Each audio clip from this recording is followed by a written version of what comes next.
बाबा, background और blackmailing, देखिए कैसे आया वायरल हुआ वीडियो सामने। किस तरह से चलता है बाबा की हुकूमत। उनके आश्रम में अपने शिष्यों के लिए वे हैं एक भगवान। आप देख रहे हैं डीडी न्यूज डिजिटल मीडिया। हाल ही में बालोद के रोशन नगर में संचालित दीनदयाल योग वेदांत फाउंडेशन का आश्रम चर्चा में है, क्योंकि यहाँ के बाबा गुरुदेव दीनदयाल जेठुमल को बालोद पुलिस द्वारा कुछ दिन पहले एक नाबालिग पीड़िता के साथ हुए अश्लील हरकत को छुपाने के प्रयास में गिरफ्तार किया गया था। मामले में उनके एक शिष्य के खिलाफ पीड़िता के साथ अश्लील हरकत करने और एक अन्य शिष्य के खिलाफ वीडियो वायरल करने के अपराध में मामला दर्ज किया गया है। आश्रम में विभिन्न अवसरों पर लगने वाले शिविर में योग साधना, तंत्र मंत्र आदि सीखने के लिए उनके साधक आते रहते हैं।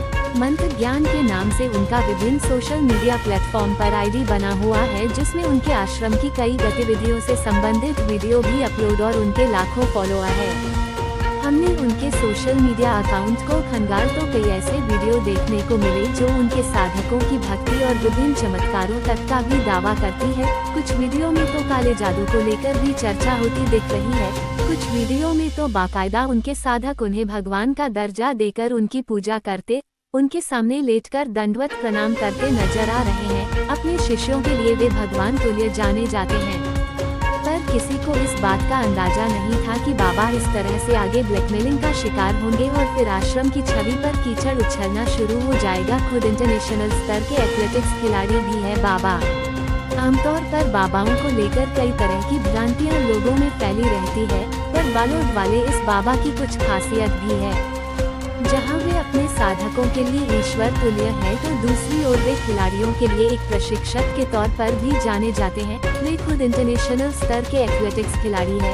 भारत से दूसरे राज्यों में भी कई प्रतियोगिता में भाग लेकर मेडल जीत चुके हैं। उनके कई वीडियो सोशल मीडिया प्लेटफॉर्म पर है, जिनमें वे बाहर से आए बच्चों और स्थानीय कुछ बच्चों और खिलाड़ियों को बंजारी धाम मैदान जुंगेरा में प्रशिक्षण देते नजर आ रहे हैं। योग की भी वे प्रशिक्षक हैं। उनके कई आसनों में योग करते हुए लोगों को योग के फायदे भी गिनाते नजर आते हैं। इन सब खूबियों के बाद भी बाबा आखिर एक साक्ष्य छिपाने के अपराध में फंस गए। हालांकि अभी भी वे इस मामले को हल्के में ही ले रहे हैं। उनका कहना है कि ऐसी कोई बड़ी घटना नहीं हुई है। उनके शिष्य शंभू पंडित ने मजाक एक बच्ची से कुछ बातें कह दी होगी। वहीं हम इधर अगर वायरल ऑडियो और वीडियो को ध्यान से सुनते हैं तो उसमें किसी तरह से मजाक नहीं लगता है। पीड़िता द्वारा गुरुदेव को विस्तार से अपने साथ हुई जाति और दैहिक शोषण को बताया जा रहा है, जिसमें कहा जाता है कि संबंधित आरोपी शंभू पंडित द्वारा उनके शरीर के कई हिस्सों को छुआ जाता था। उन्हें इस बात का होश भी नहीं रहता था कि कैसे पीड़िता उसकी वश में है। इस तरह तंत्र मंत्र वशीकरण को लेकर भी यह मामला इशारा करता है।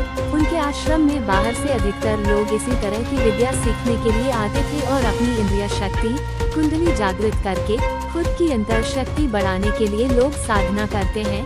हालांकि आज के वैज्ञानिक दौर में इन सब बातों की प्रामाणिकता सिद्ध नहीं की जाती है, पर जिस तरह से देश और विदेश के कई हिस्सों में उनके लाखों साधक फैले हुए हैं, इस बात को नजरअंदाज भी नहीं किया जा सकता कि वहाँ किस तरह की तंत्र मंत्र विद्या सिखाई जाती है।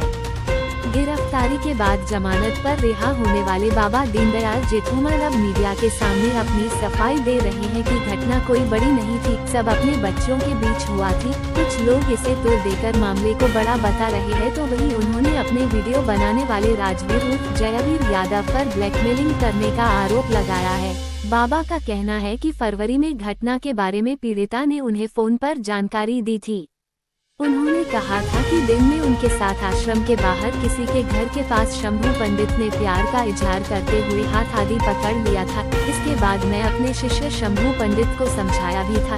इस दौरान मेरा ही वीडियोग्राफर जयवीर उर्फ राजवीर यादव वीडियो बना रहा था। हमने दोनों पक्ष की समझाइश के बाद मामला शांत कर दिया था। चूंकि घटना दिन की थी तो ऐसी कोई बड़ी घटना मैं नहीं समझा और फिर मामला शांत हो गया।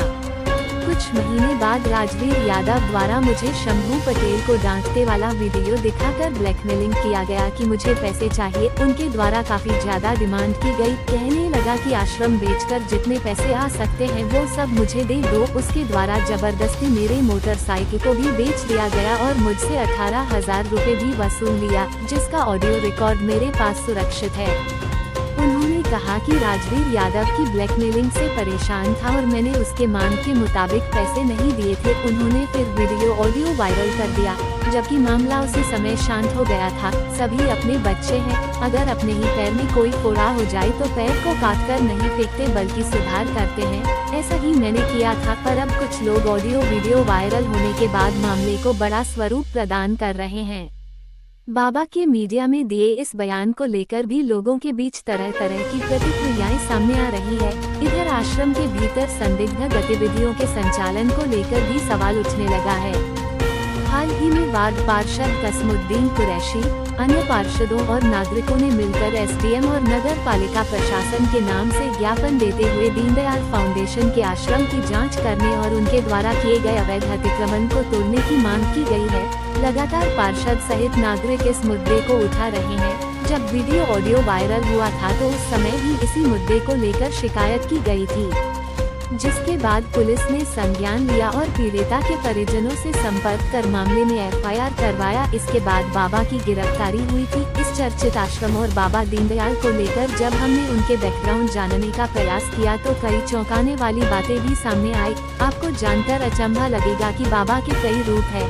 जहां उनका मूल निवास ग्राम गिधाली बालोद जिला है, जहां वे पहले किसान और सिर्फ ग्रामीण बनकर रहा करते थे। उसके बाद बाबा बनकर दूसरे राह पर चल दिए। विगत कई वर्षों से बालोद में ही अपने आश्रम में निवास करते हैं।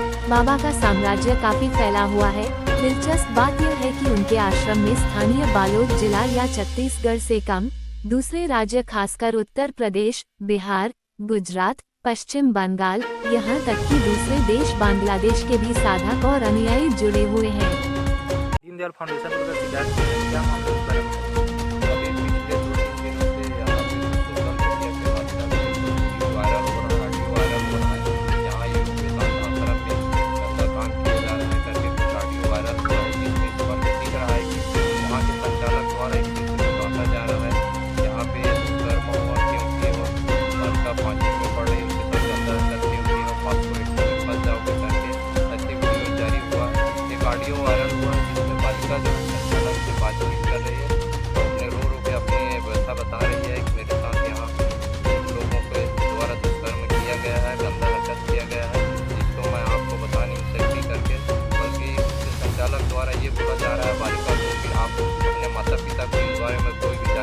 देना, ऐसा करके वीडियो वायरल हुआ, जिसके परिप्रेक्ष्य में मैं और ग्रामवासी लोग माननीय एसपी साहब के पास शिकायत करने के लिए गए थे। यहाँ पे आश्रम की जांच किया जाए, जितना होता है निष्पक्ष रूप से जांच किया जाए और बड़ी से बड़ी कार्रवाई की जाए। अभी तक कुछ कार्रवाई हुई है के बाद? अभी 2-3 बार यहाँ पे पुलिस वाले आके देखे भी हैं, जाँच भी कर रहे थे, लेकिन वहाँ पे कोई भी व्यक्ति बरामद नहीं हो पा रहा है, जिसके कारण कार्रवाई अभी नहीं हो पा रही है। हाँ, पूर्व में भी हमने इस मामले के शिकायत थाना में किया था, लेकिन उस वक्त भी कोई कार्रवाई नहीं हुआ, थाना पर किया गया था। आगे आप लोग क्या चाहते हैं? आगे हम ये चाहते हैं कि यहाँ योग वेदांत आश्रम फाउंडेशन की जांच की जाए और जो भी दोषी व्यक्ति है उनके ऊपर कठोर से कठोर कार्रवाई कर पीड़ित व्यक्ति को न्याय मिलना चाहिए। अपना कसमुद्दीन कुरैशी, वार्ड पार्षद, नगर पालिका रहने वाला हूँ। दिनों जो वीडियो वायरल हुआ था, यहाँ पर आश्रम है बाजू में हमारे, और हम इसी आश्रम के आसपास रहते हैं। और वीडियो इस प्रकार से है कि छोटे बच्चों के साथ जो गलत कार्य हुआ है उसके बारे में हम उस वीडियो को देखा है। तो यहाँ पर जब हम रहते हैं, हम सभी लोग कामकाज करने जाने वाले लोग हैं और बच्चे घरों में रहते हैं, तो हमें बहुत ही ज़्यादा इस बात से डर और भय बना रहता है कि इन लोग ऐसे जब हरकत करते हैं, और जितने भी लोग यहाँ रहते हैं वे सब हमारे स्थानीय लोग नहीं हैं, सभी लोग बाहर से आए हुए लोग हैं। इसलिए हम सब में बहुत ही भयभीत का माहौल है। इसलिए हम चाहते हैं शासन प्रशासन से कि इसके बारे में बहुत ही ज़्यादा गंभीरतापूर्वक इसे संज्ञान में ले और इस पर कार्रवाई करे।